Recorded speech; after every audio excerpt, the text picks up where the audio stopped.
Well, welcome everyone to the podcast. My name is Father Bill W. I'm an Episcopal priest and I live here in Austin, Texas. I've had the gift of recovery since December the 27th of 1972.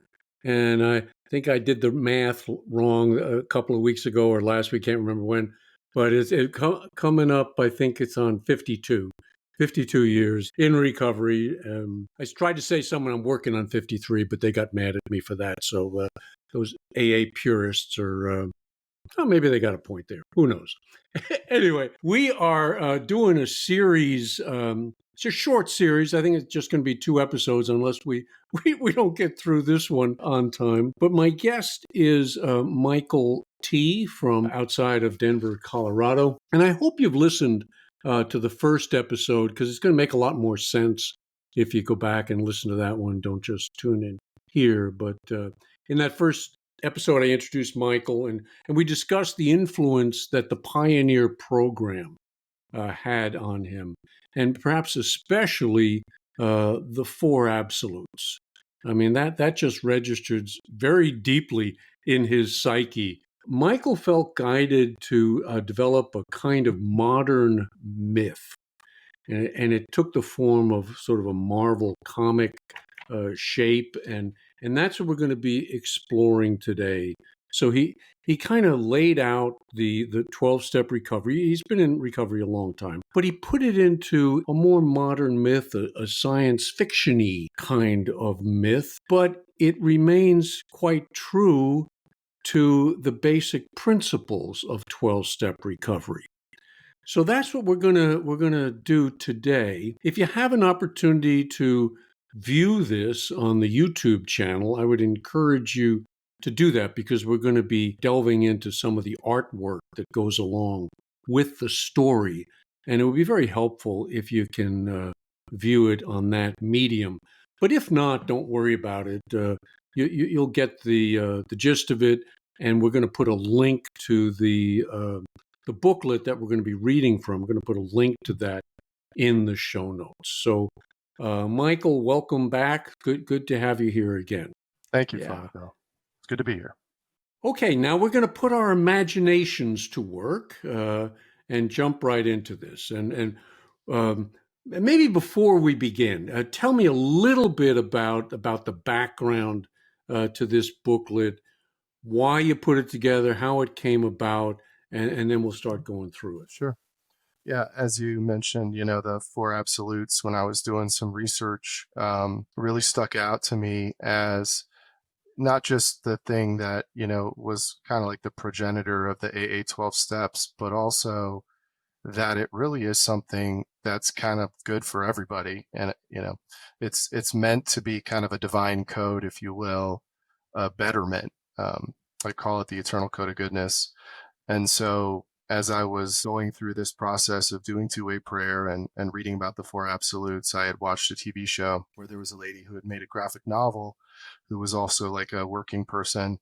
And then that graphic novel became something very important in the future in like a dystopian world. So the young people looked at it almost as a handbook, I guess, for their version of myth or spiritual things. And so that really encouraged me. And I thought, I'd like to start getting this stuff down that I'm experiencing and through the 12 steps and two-way prayer and beyond. And it just started coming through me. There was not like a premeditation to it. I made the first panel, showed it to a few friends and received some encouragement. And then I just kept going. I probably made all 25 of the art panels and the text in about 6 weeks. Wonderful, wonderful. Well, Bill wrote the 12 steps in I think about 45 minutes. So there you go. Wow. And he did it through two-way prayer. It's not widely known, but he was praying for guidance, had a task to do, and it's almost like they started writing themselves, he said. So quite amazing. Okay, so what we're going to do, I'm going to read the script, and if you would then comment on what you're trying to convey there, I think that'll be a good way to kind of get us going, all right? Panel 1, hey? In the beginning, There was no darkness, only light. Eternal, universal, and then I can't pronounce this word, but I'm going to count on you to do it. What is it? Roy G. Roy Biv. G. Biv, which means Red, orange, green, indigo, violet, blue. all right. So it's the colors. It's the colors of the not the rainbow, the palette, eh? Yeah, well, I think rainbows too, but yeah, it's what you learn in grade school, right? When you're trying to learn about colors, the color Yeah, I was spectrum, right? absent that It's day. the primary colors. I kind of missed it. So in the beginning, anyway, there was no darkness, only light, and that light was eternal. So this means what? Kind of the God image existed from time and eternity, eh? So that's what we're trying to convey there. But the source, and you call the God the source. Yeah, I think I went through a period of doing that as well, the source. But the source desired more. The source desired more. It was almost as if the source was lonely. Was that it? Yes. Wanted Yes. companionship. Right. Yeah. The source said, I love this, let there be darkness. And the universe took shape in contrast. What's going on there? Starting with light only and adding darkness, or darkness and adding light, it's the same idea, and is that without there being contrast, we really don't have much to talk about. If we were all beams of light, I mean, with no conflict, there'd be nothing to talk about, nothing to experience, nothing to shape, nothing to grow. Right. And in the beginning, I think you used that phrase, didn't you? I didn't comment, I meant to.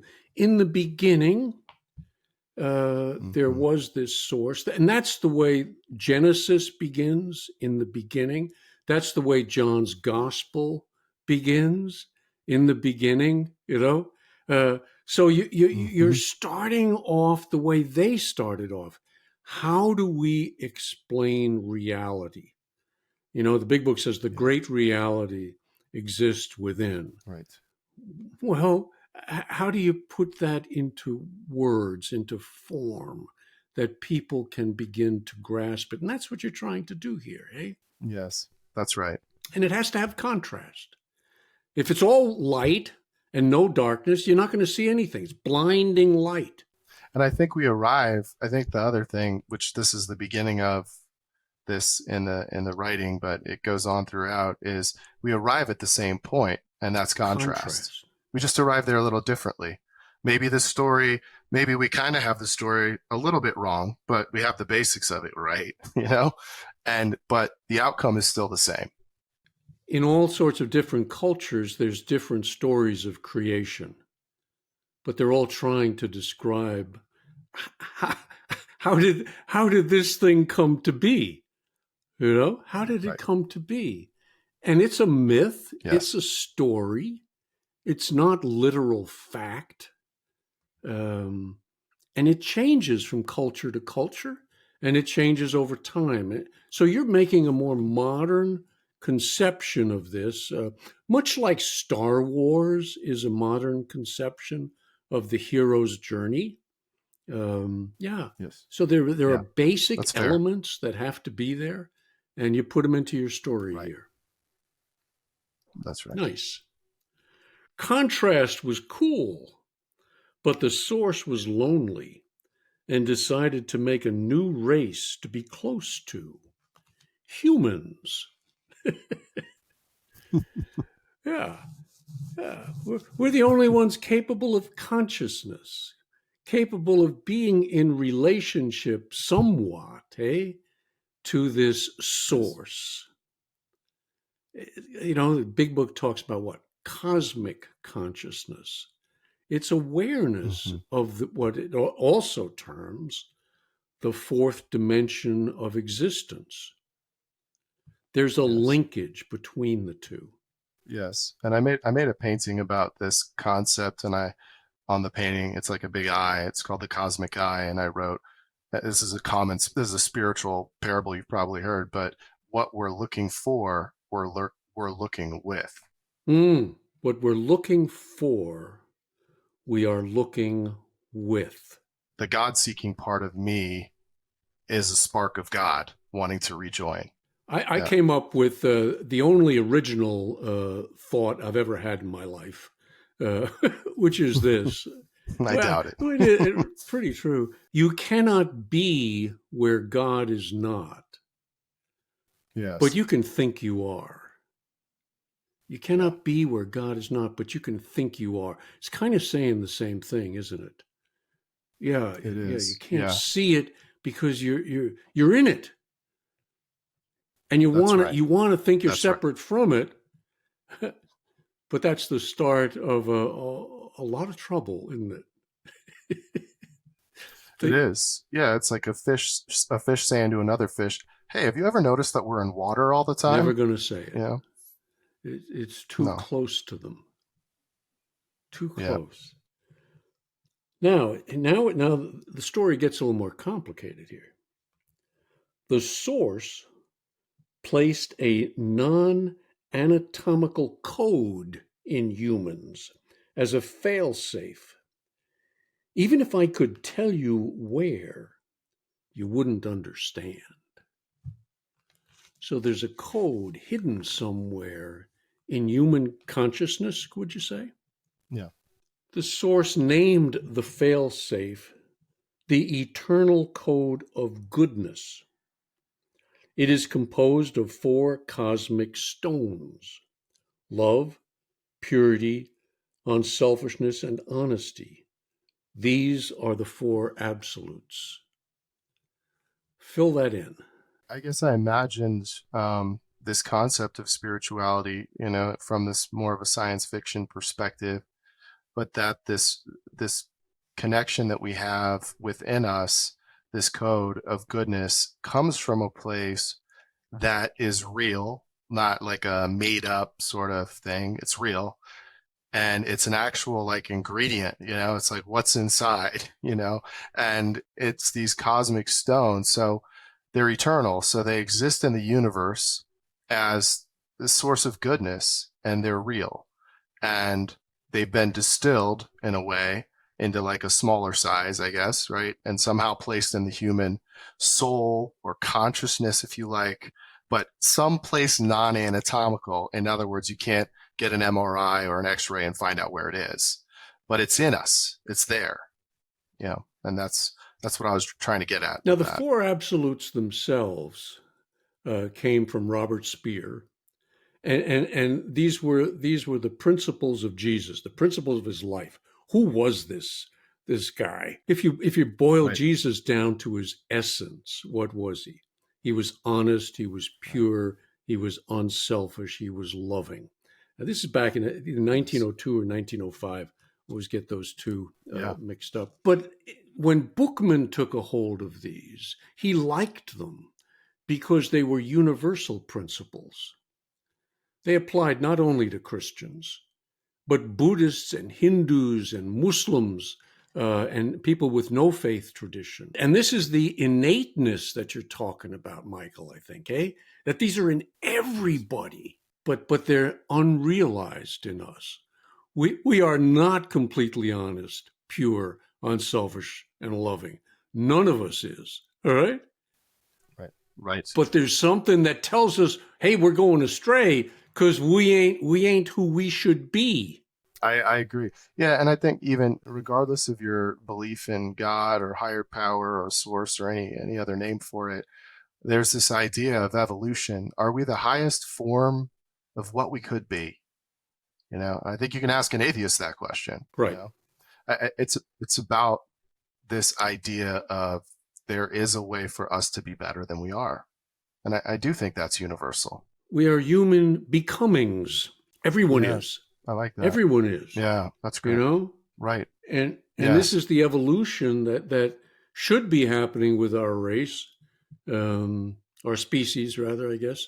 It would be better. But it gets a little complicated along the route, doesn't it? It does. and that's what the story's about. How it got lost. How it got lost. So, a little more on what this consciousness is about.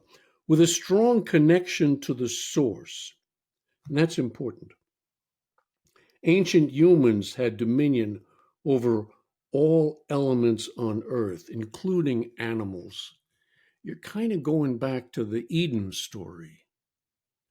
Yes. You know, man was in Mm-hmm. charge of the garden, Right. and everything was happy, joyous, and free. Yes. Yeah, it was, everything was right. Everything was right.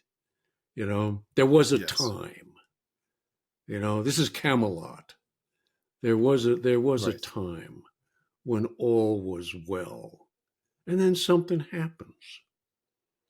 Story after story is telling that same basic elements, eh? Yes, and I think the imagery of the classical story in Eden is, kind of this lush garden and sort of idyllic, and Adam and Eve are naked, and things like that. And in my story, and the way I conceptualize it, it's more about this ancient human that's connected, that has this power because they have the power through God, and they're, like you said, they are kind of masters of their own, domain, at that time. And it's a different thing, for me, the way that I guess I connected to that part of the story. There was something missing. Consciousness was pretty naive at that point.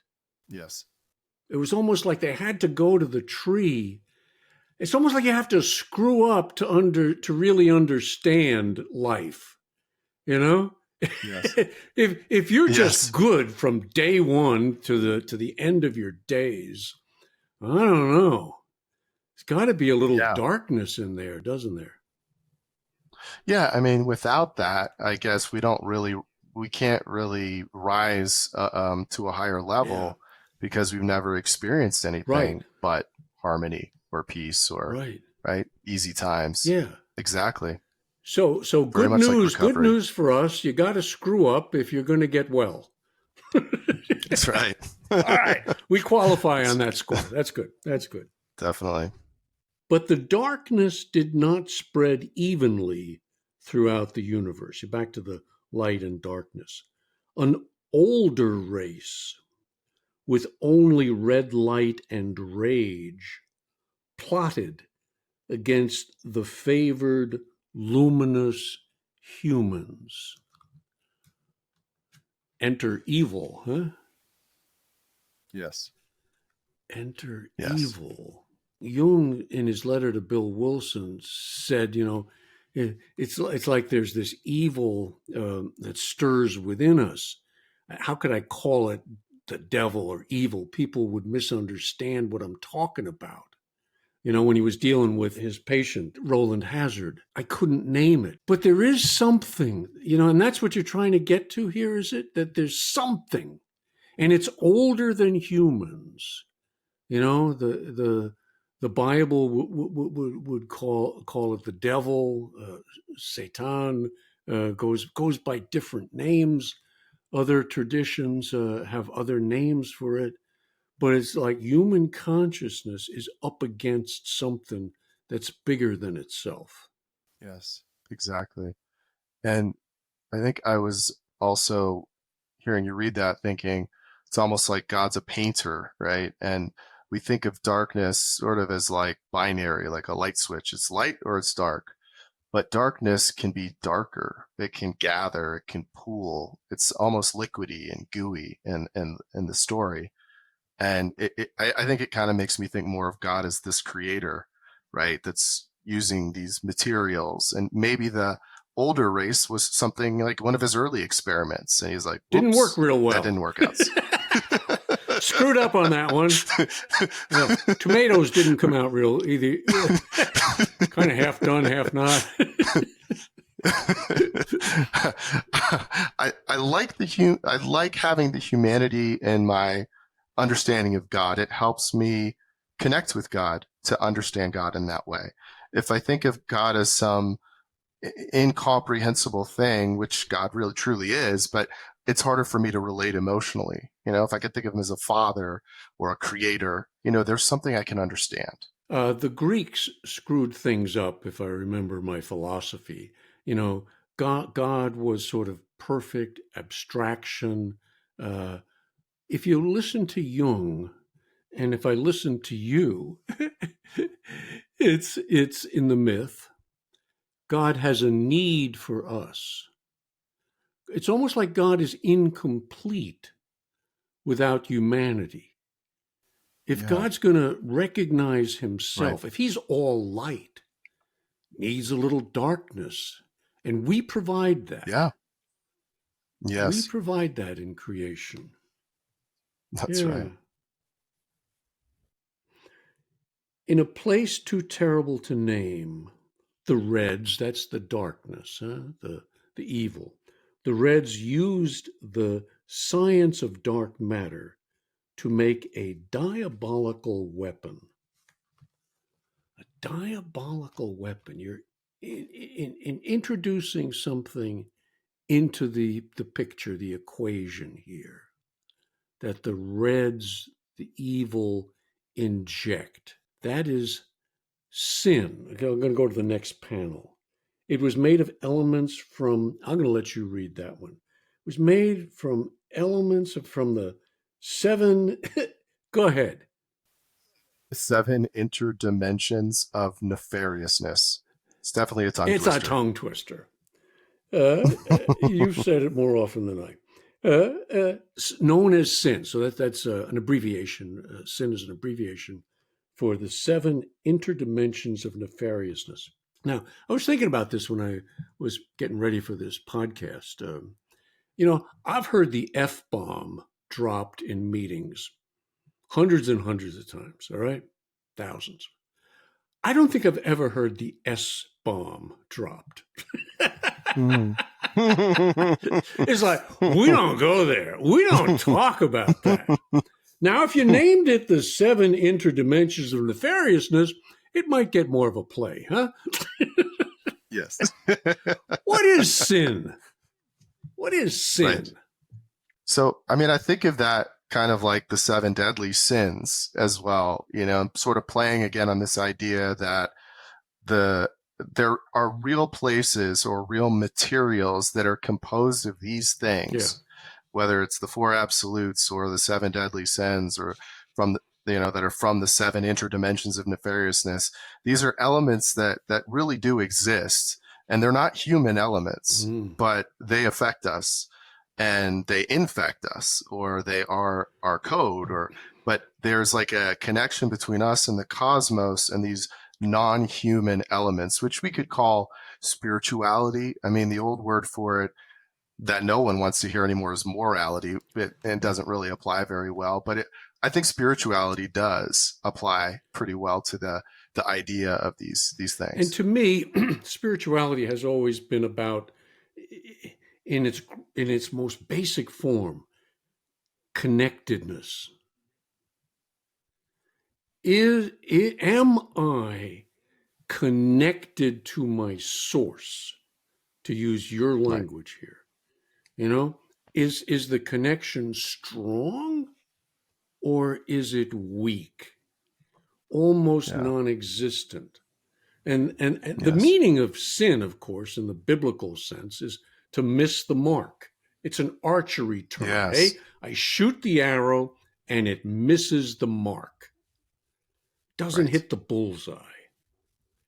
Right. So what I'm looking for is, where am I missing the bullseye? If God is the bullseye, where do I land my arrow? Right. How far from the center? Right.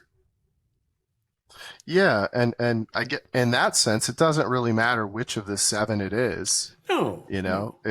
If you're missing, that's just the way to. It's like the Dewey Decimal System. If anybody's old enough to remember that, right? It's just a way to catalog them. Which one is it? Right. Bookman called them blockages. Yeah. Instead of sin. Well, he used the word sin too. Yeah. But they were blockages. They were things that got in the way. And what do we do in 12 step? We don't use the word sin there either. What do we call them? You know? Defects of Defects character. of character. Yeah. Yeah. Yeah. Right. Well, that's what we're talking about here. It is. Our shortcomings. It is. Isn't there a version? Our shortcomings. Isn't there? Yeah. There's a version of the Big Book that says, "Or if you like sins," isn't there? And I maybe like the original version. I'm sure it got edited out, but when he's talking about character defects. No, I think they do use it. I think they do use it. I stand corrected. It is there. I guess it is there. Yeah. Some It's ignored, like you pointed out. I've never heard you of don't him talk, eating we either. don't talk about it because We don't talk about people it. are gonna react very negatively, Right. because they're gonna think it's a moral code that someone is imposing onto them. And what you're saying is the opposite, which I think is exactly right. That there is a moral code inherent in us. Yes. And that's all that makes That's all right. the difference. It's not coming from without, it's coming from within. Yes. Yeah. Absolutely. And that's where I think purity gets a bad name because it gets confused with being puritanical, which is completely different. Exactly. You know? Purity to me is the strength of the connection. That's a great way of. Oh, that's great. Yeah. I love that. Is there a distortion in the field that connects me to my source? That's exactly how I conceptualize it. I think of it as a bubble wrap around the other three absolutes. Mm-hmm. Purity is like the wrap. Yeah. Right? You just described it that way. Yeah, it's like the membrane. Yeah. It's cool. Well, we may get him talking about sin again back in the 12-step meeting, so we get done with this. I wouldn't count on it. The Red's weapon hit the human race, but it could not destroy the source's code for goodness. Let's take this one in parts. So things got out of whack, but no matter how far out of whack they became in the world, it couldn't destroy the code. Yes. Yeah, that's in us. That's in us. And the four absolutes. So instead, it locked the goodness away and hid the key in the non-anatomical part of the human heart. So here, the great reality is within. Where is it within? It's in the heart. I mean, mystics speak of that. My heart is pure, or it's not. You know, what's going on at that level? Right. And I think it's not the anatomical heart, right? It's not the one that's pumping blood. Right, it's something else.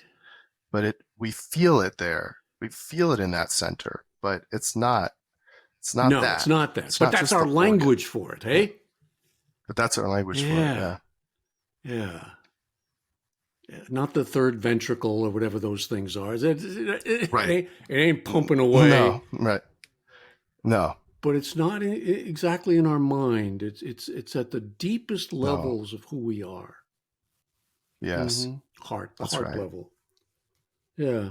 Soon humans forgot they had the goodness locked inside and the hidden key to open it. That's an important sentence there. They forgot. And they have to wake up. I mean, that's what the spiritual journey is all about. That's what recovery is all about. It's about waking up. And then it's about staying awake. Right. Yeah. So you woke up initially through your 12-step connection, but then you had a kind of a further awakening, would you say, when the Pioneer program came along? Much deeper, much further awakening. Definitely, yes. Deeper levels. It registers. You're going deeper into yourself, into the program, into what this connection is all about. Right. Yes. It's like the I don't know if you ever saw the movie Inception by Chris Nolan, but there's dreams, and as you're dreaming, there's dreams within dreams, and it's kind of like there's awakenings within awakenings. Is kind of how I feel in recovery. I go back to the 1980s, I think it was Strange Encounters of the Third Kind. If you remember that movie, Yes, I Spaceship. love that. So it's a marvelous, Yes. it's the same thing. That do do do do do do do. We're hearing, Yes. people are hearing things, and it's registering at a very deep level within them, and they are drawn to it. They are drawn to it. Yes. And I often think of my obsession, which is kind of what I think of it like with the Four Absolutes, is like Richard Dreyfuss when he's trying to make that mountain and he can't stop. He's obsessed, making it with mashed potatoes. Well, you're making it with art. Right. I'm making it with right. podcasts. My wife says, "What the hell are you doing in there?" Well, I don't know. It's I don't have any mashed potatoes, so I got to get this message out there.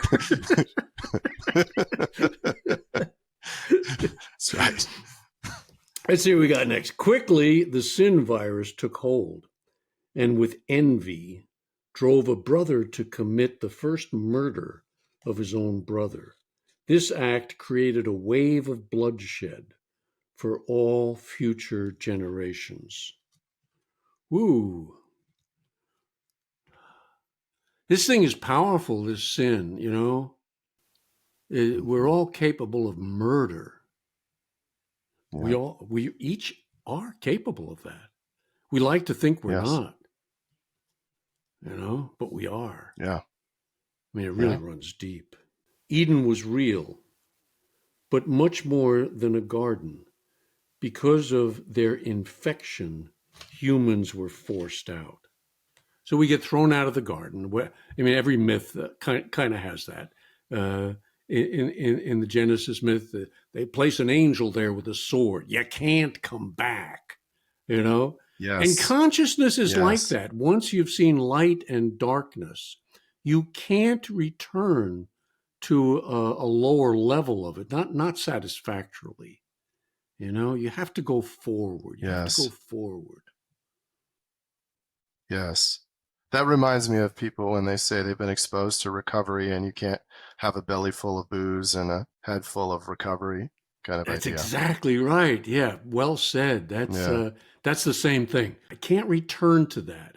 I can't deny that what I've experienced without is better than what I patched together with alcohol and drugs. It ruins it for us. Right, ruins it. Right. Yeah. Humans lost their connection to the source, capital S, blindly seeking power. This is important. They were driven by 100 forms of fear. That one probably sounds familiar, huh? They built empires to their false gods and to themselves. I love it. I love it.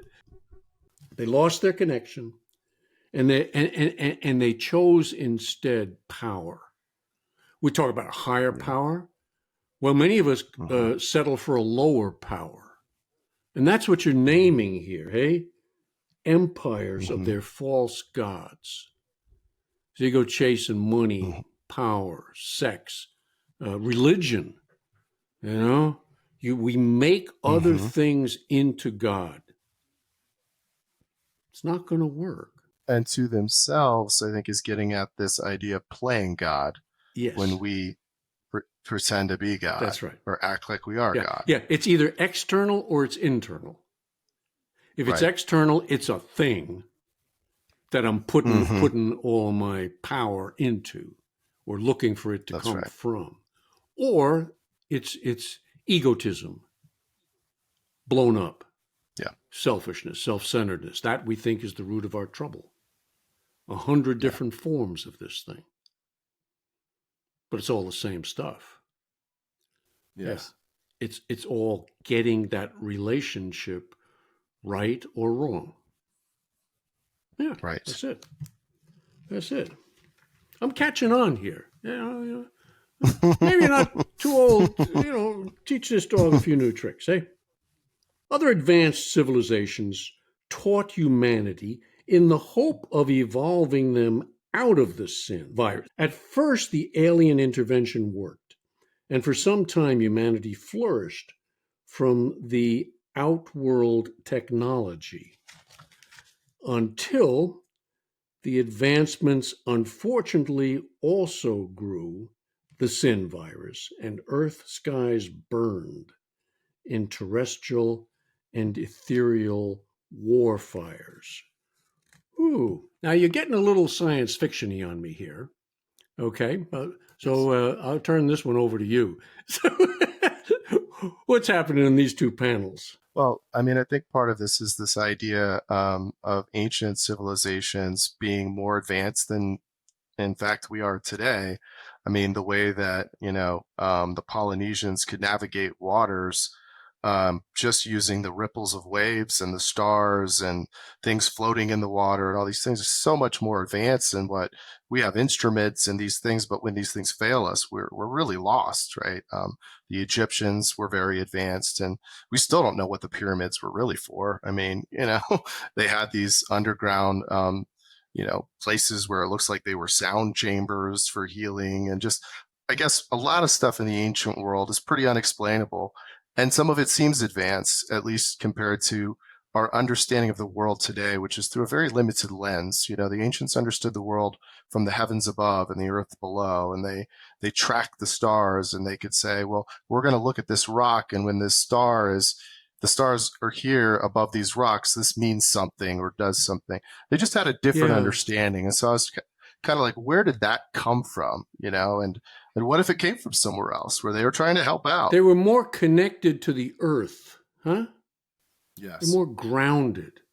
Yes. A lot of us today, we're lost in our minds and not connected to our hearts and not connected to our bodies either. Yes. So that's some of the stuff you're getting at here, eh? Yes, definitely. Not that they were so advanced. I mean, I do see some science fiction-y thing that would say, they were advanced. In some ways, they were perhaps advanced, but in some ways, those previous cultures were missing some stuff too. I'm not against science. I'm against turning science into God. Yeah, I think it's safe to say that there's a lot of things we don't understand about the ancient world. And I kind of was just leaning into that, right? As a possibility, for, some unexplainable things, right? Monolithic stones that no human could have moved and stuff like that.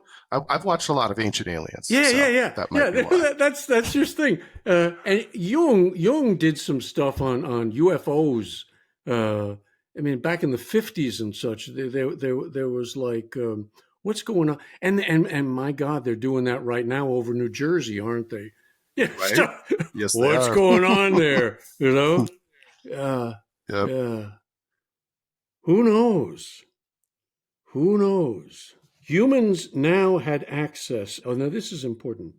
Humans now had access to devastating technology. Sound weapons, antimatter, anti-gravity vehicles, as well as dimensional travel. The other civilizations called on the source to stop the humans before they spread the deadly sin virus throughout the universe. The missionaries infected indigenous populations with diseases, literally, that wiped them out in many instances. Thinking we're so advanced, and yet we carry germs within us that other people had no defense against. Yeah. And I think the other part of that is the lonely planet idea, right? Here's Earth in the middle of space. And as far as we could tell, we don't have like immediate neighbors or anything that are, like us, right? So we're all alone. So it goes to this idea of, well, maybe we're being isolated for a reason. Yes. Yeah. They're doing some strange stuff down there. It ain't good for the universe. It is not good for the universe, source. Keep an eye on them. They're going to infect everything. That's right. It's Right. true. It's true. Right. The source had to do something and considered the forms Armageddon could take: a torrential flood, which would eliminate all life on Earth, or a celestial conflagration, which would eliminate all life on Earth. Both would erase human existence from the universe for all time. So is the source going to end the experiment with the human race or not? That's kind of the question. Yes. Ancients talked about a flood, and that was not just in ancient Israel. That there was a flood in the Babylonian myths as well. They weren't unique in that. And then the story said, "Well, I'm never going to do it. I'm never going to do it by flood again. That was just awful, you know."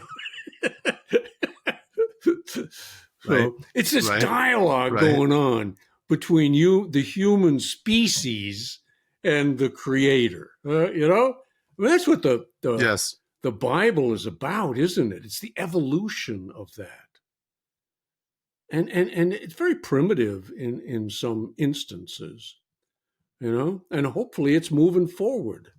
Yeah. I feel like that connection of the human conscious connection between us and God is sort of like God is like us, like, what should I do? Should I burn them up Right? or should I drown them out? You know? Hmm. Or You are we know? going to burn Let me look at the ourselves up? right. Right. And that's Right. what those other dudes in the universe are saying. Look out for these people. They're dangerous. They are Yep. dangerous. But at that moment, the source received a signal somewhere on Earth. The fail-safe, the four absolutes, I guess, the things that had been implanted. Hmm. The fail-safe had activated. One human life at least could still be redeemed. The source sent this man a signal to prepare for the Earth's devastation, an endless sea storm that washed over the face of the Earth, drowning out all other life except for his. So is that Noah? Is that the Noah deal? Yes. That's the Now no be deal. careful. Don't be too literal on this, guys. You know, I think in Kentucky somewhere they found the Ark or something. You know, of course it landed in Kentucky or Tennessee, one of those. You know, it's literal. You know, there it is. You know, and for $12.95 you can spend an hour on the Ark. You know, my God, we screw everything. After the Great Flood, Earth was permanently quarantined. No outworld visitors were permitted. But one entity defied the restrictions: an orb made of pure source light, his only son. And you play on this, SONSUN. You spell it SUN. A form of light that transcends all of the nefariousness stuff, the sin stuff, you know, Right. and Yep. shines through. And that's what the Yes. absolutes were meant to convey. That's what they were meant to convey. There was at least one person, and that's the Christian myth. There was one person who wasn't contaminated by this. Right. That's Yeah. right. And so the light. Now, this next panel, we'll probably break it down into three parts. So I'll just read a third. The son of the source, this light that came into the world. It's going up around Christmas. So this is very apropos, you know, in John's gospel. Mm-hmm. The light could not be extinguished.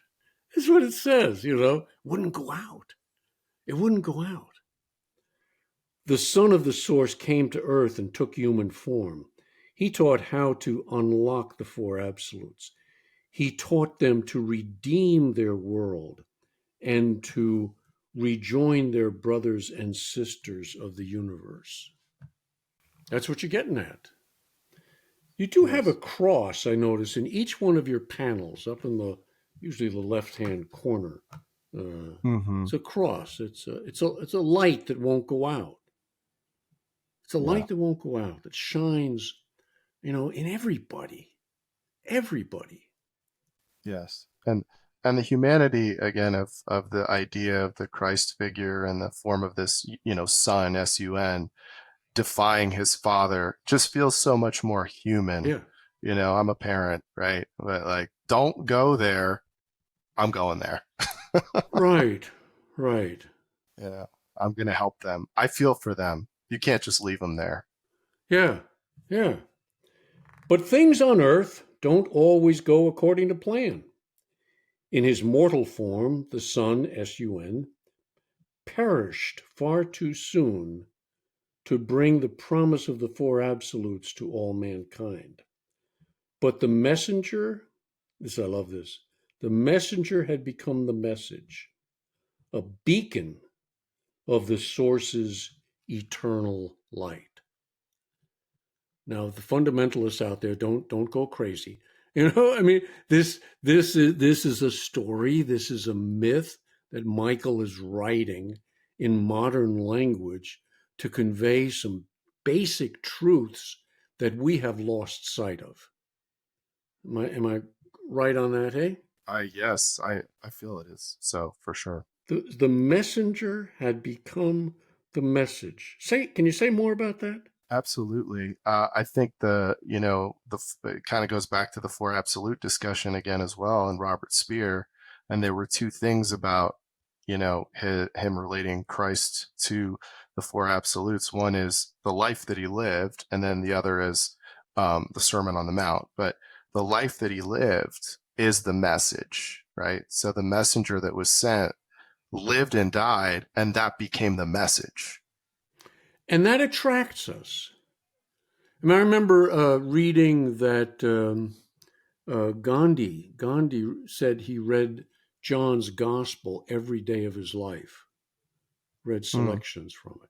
It transcends religions that that want to separate. There's a common bond between individuals who really get the message. That message could come through Buddha, it could come through Jesus, it could come through Bill Wilson. It's the Yes. message. Yeah. It's the message itself. Yeah, Bill Wilson was quoted as saying that, it was that great and glorious hour, when him and Dr. Bob sat down and realized there were 40 people with dry time, which is what they called it back Right. then. He said it was that great hour that we realized a new light had been shed upon the children of the night. Ooh, I love that. And I made a painting about that called Children of the Night. But a new light began to shine on the children of the night. Now, you children of the night out there, we're gonna get to that in just a moment, because we play a very important role in this story. Some of the children of light might not be too happy about that, but they got to move over.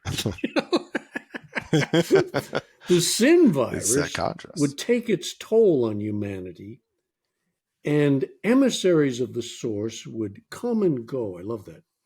And the struggle to reconnect with the four absolutes would go on. So there is within the human species an ongoing evolution where some people come and they have it. Yes. And boy, that can be threatening to the institutions because they want to control it. But if it's just out there and you see it, you can't deny it. That's right. Yeah. It just shines through. The Buddha had it, eh? He had it. And Christians can be Buddhists, and Buddhists can be Christians, and Buddhists cannot be Christians. It does. But let's get back to the light. That's what we're talking about. That's what we're talking about. Yes, well said. And the light, to take it back to Speer, are the four absolutes. Is this individual honest, pure, unselfish, and loving? what did Wilson do? He did the opposites of those. He didn't want to use the absolutes, so he used the opposites. Dishonest, Right. Selfish. He used the opposites of them. Well, flip Right. them around. That there's a Yes. positive element to these things. this, That's right. this I love. I don't know. Wait, if this isn't inspired, I don't know what was. Did I ever tell you the one about a rebellious priest, an alcoholic stockbroker, and a pill popping surgeon? Would you believe me if I told you they restored the signal to the source, and that any human can overcome the sin virus by having what's called a vital spiritual experience? Take that one on. Who are we talking about there? Who are these people? Yes, I think Bookman, right? Dr.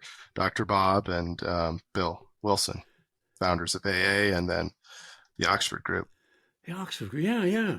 So, Wilson himself said 10 of our 12 steps came to him directly through the Oxford group. Thank God he said some of those things.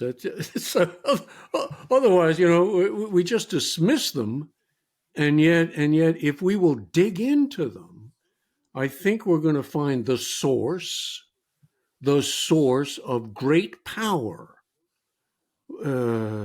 That's what happened to me. I think it's what happened to you too, Michael, isn't it? You're chugging along, Yes. doing your little 12-step deal, and so was I. And long after a while, we were running dry, and we had to hear the story differently. Yes, that's right. That's exactly what had to happen. And I had read, I think this was in the Ann Smith journals. She was quoting like an interview that Bill Wilson had, where they were asking about the four absolutes. And I could find the reference for you if you want. But in this interview, he had said, yeah, without the four absolutes, the 12 steps or AA would not have been theologically sound. Yes.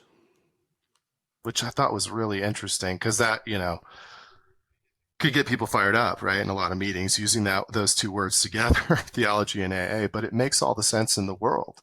If there wasn't virtues baked into this, what are we moving towards? Exactly.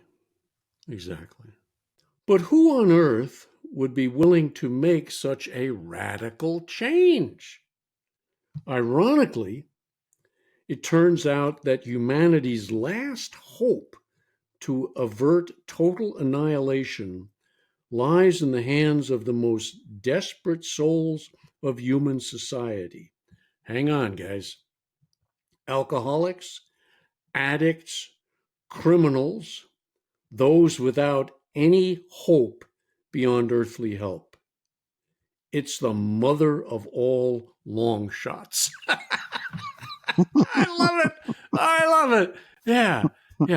Who's going to be desperate enough to try this thing? Who's going to be desperate enough to go in search of what lies within? Only the hopeless. So the more hopeless you are, guys, the more hope there is to be discovered. That's exactly right.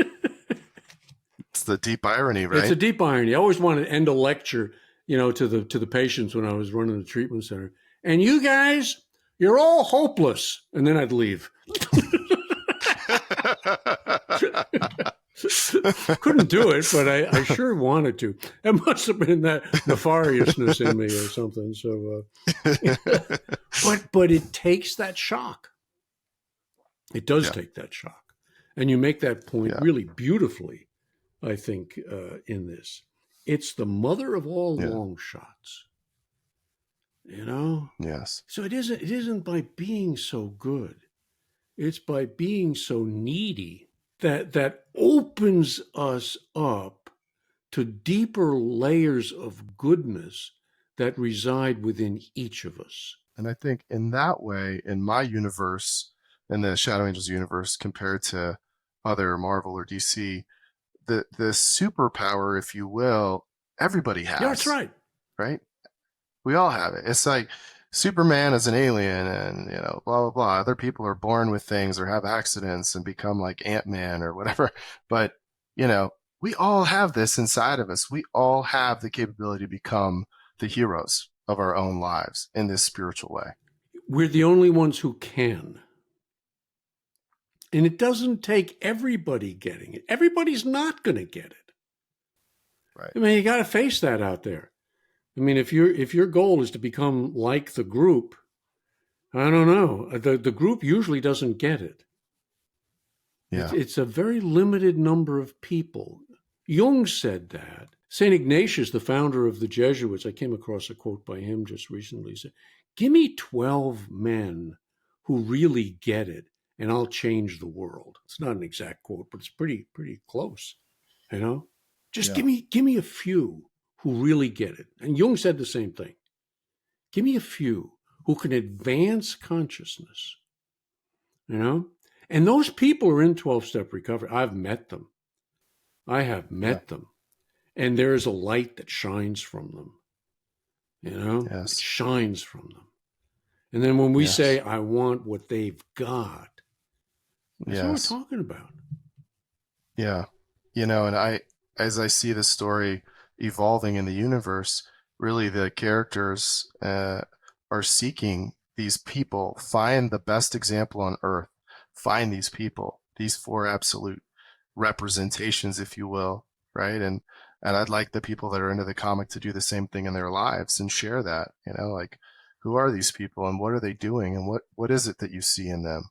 Because they're out there, as you pointed out, they are. And we've all got that darkness in us. We are all dishonest, impure, selfish, and unloving.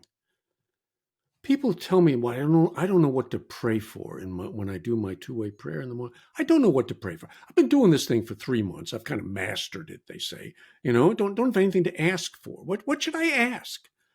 I say, well, boy, you have overcome your selfishness, your all of your resentments, your lack of love. Boy, tell me how you did it. I haven't. Right. And that's what brings me to my knees in my prayer life. And that's exactly what you're saying here, hey? Ironically, our last hope is among alcoholics, addicts, criminals, prostitutes, people who've lost it all. Yes. They know how to pray. Help me. Because they know they can't do it. Right. Like, I guess Roland was the name of the patient that went and said, "Is there anything you can do for me?" And he's like, No. Not really. I tried everything that science had to offer. That's what he said. Everything that science had to offer. Right. And you need a miracle. And then he reached. Then he reached. He's like, well, there's this thing called a miracle or vital spiritual experience. You might want to go for that. A psychic change, a conversion experience. I mean, isn't that the mother of all long shots? It is. That experience? It is. Right? That started AA? That led to the creation of AA? Yeah. I love that. William James said exactly the same thing. Father of American psychology. He was not a behaviorist.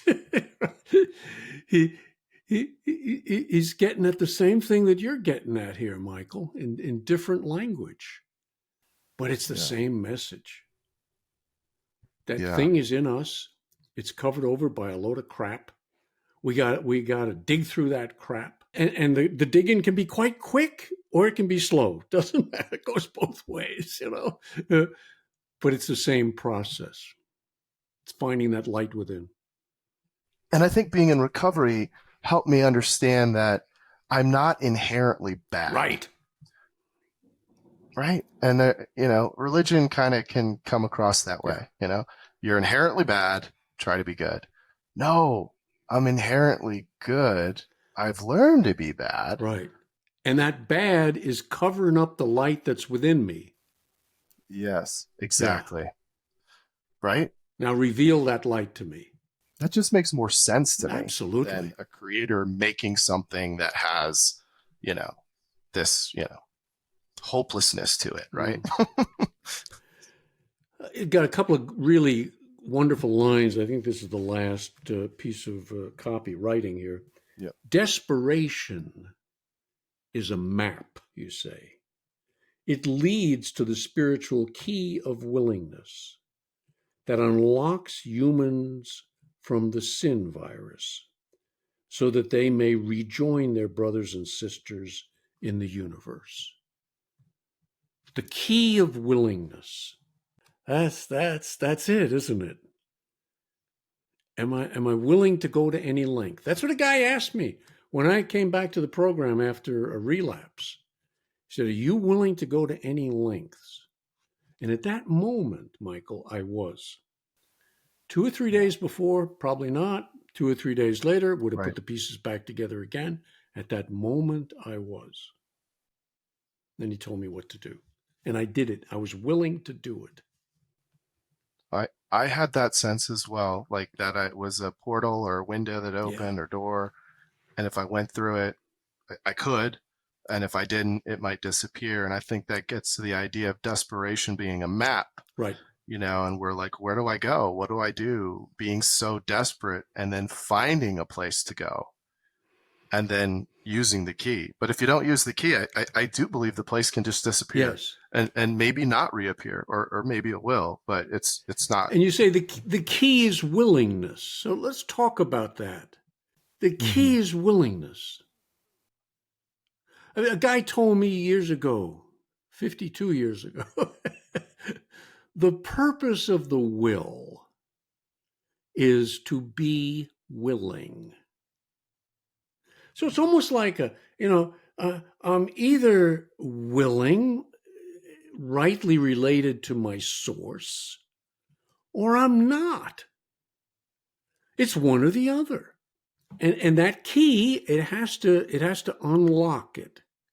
Has to unlock the heart, to use your language, hey? Has to unlock the heart.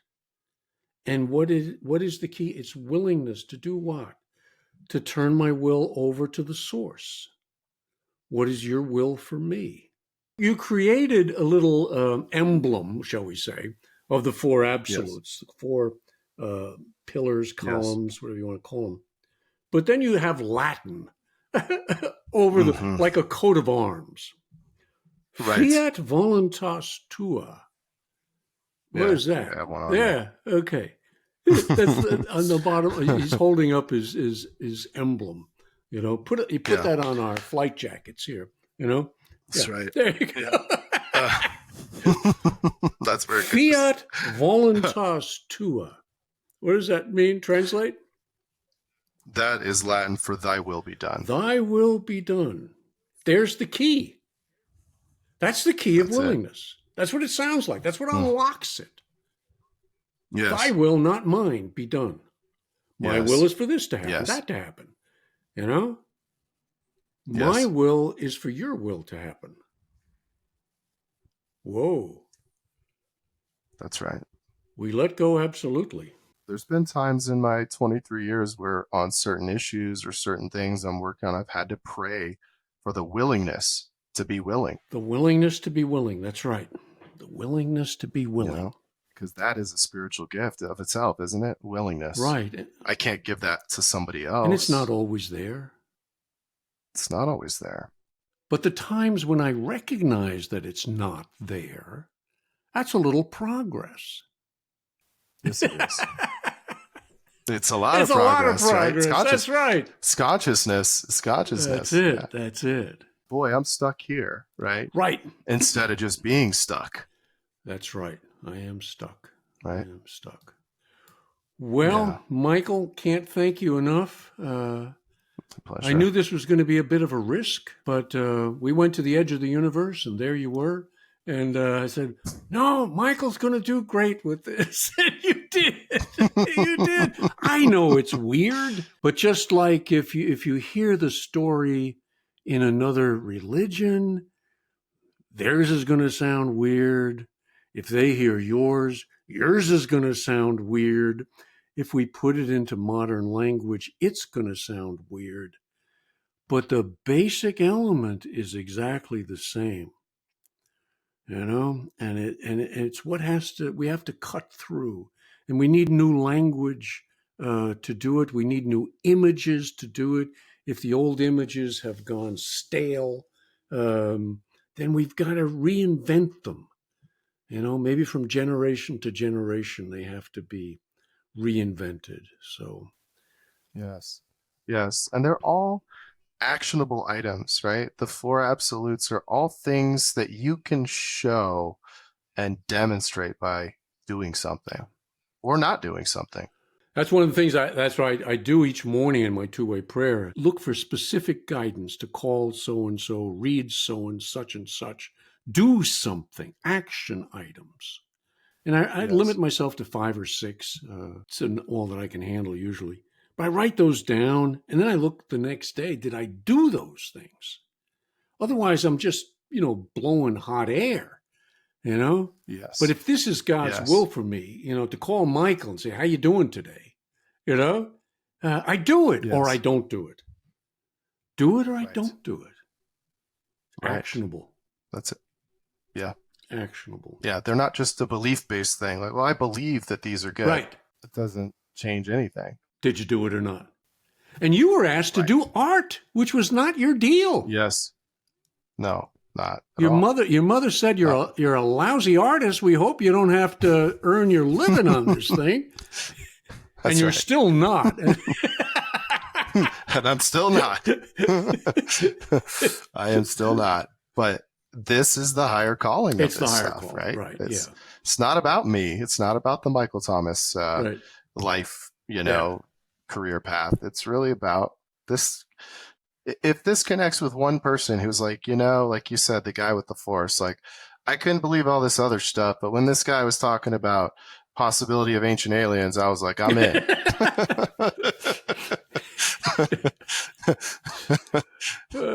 Great. That's good. That's good. You got your weirdness. I got my weirdness. We're all weird, but we're God's weirdness. Yeah, God's weirdness, and He has a purpose for us.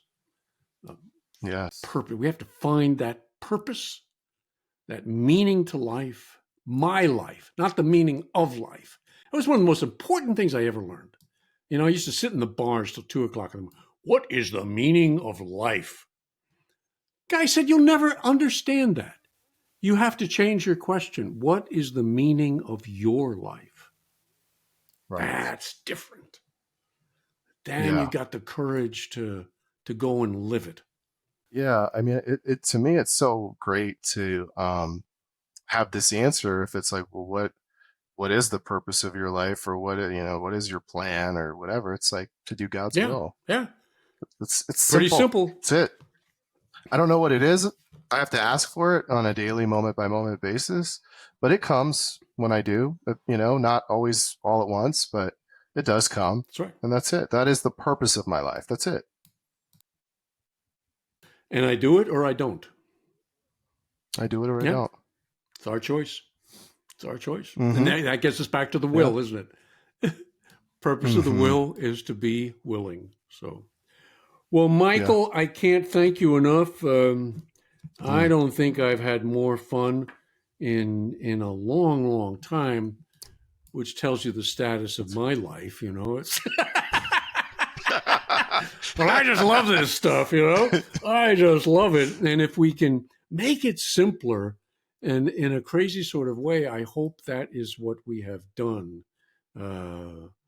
So I thank you again. And go write another book. This was just number 1, I suspect, eh? Yes. Number 1. Yep. I'm working on number 2, issue number 2. And we put a link to this in the show notes, so you guys can download a copy. Also put a link to Michael's email address. So if you want to drop him a line, I'm sure he'd love to hear from you. So absolutely. Yeah. Thank you again, Michael. It's been really, really good. And I thank you guys for listening. Hope you'll come back. I haven't figured out what I'm doing next week, but like this book says, more will be revealed. So keep coming back, and God bless.